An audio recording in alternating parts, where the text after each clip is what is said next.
Welcome back to Low Gear.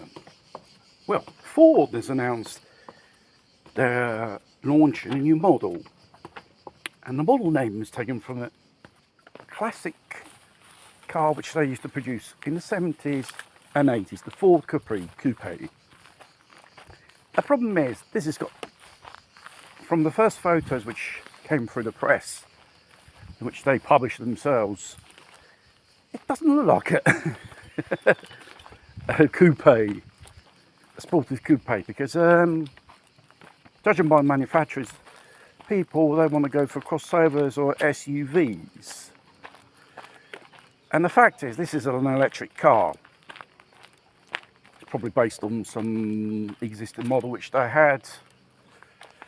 Development costs wouldn't be that much if you use existing technology. The fact is, this is an electric vehicle, and obviously with all the problems it will have, running costs, insurance, maintenance and that stuff there, an issue with the battery itself. The fact is, it may look good for a mug's eye. It's a bit like you're going to buy a very expensive Amstrad stereo. It's all plastic, this Ford Capri is, and plus it's all electronic, a bit jazzed up, looks like it was a real decent car. I say it's got a range of 300 miles on one charge. I think it will be around about 250 maximum if you keep everything on minimum use, because electric car, anything you switch on inside which is electric, it uses a battery. It doesn't come from a 12-volt battery, it comes from the main battery which powers the unit itself. And it may have a 5-6 second acceleration from 0 to 60 in 5 or 6 seconds. It's typical of electric cars because they can be fast, but going fast with electric car will run down more sooner your electric battery. And the car makers, it may look good, the car makers must understand people want reliable and cheap transport, i.e. diesel and petrol vehicles. Forcing the job, and there you are.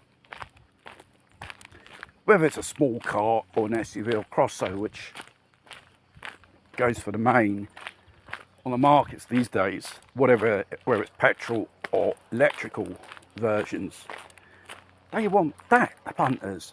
They don't want a car of some CO wet dreams fantasy.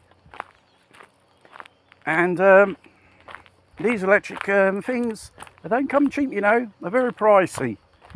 Like here in Italy, when the Fiat Cinquecento electric version, when the government incentives run out, people only bought it for because it was cheap, because you would have got government incentives from the Italian government to buy it. When that's finished, sales just went down. And obviously, we have heard about the Volkswagen that closed an EV factory because demand for these type of vehicles has crashed.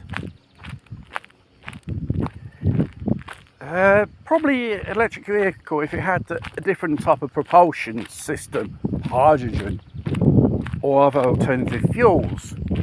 They've been looking for decades and decades. They've been spending millions and millions on research.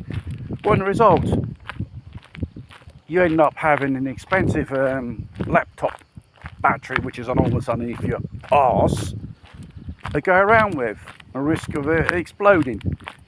And within 5 years, you're going to have to change it.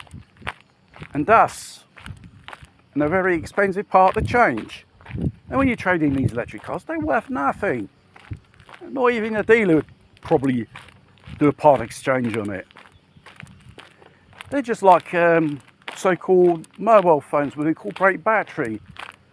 When the battery goes, you throw it away. And that's another story. How you dispose of these high-tech lithium powered electric vehicles.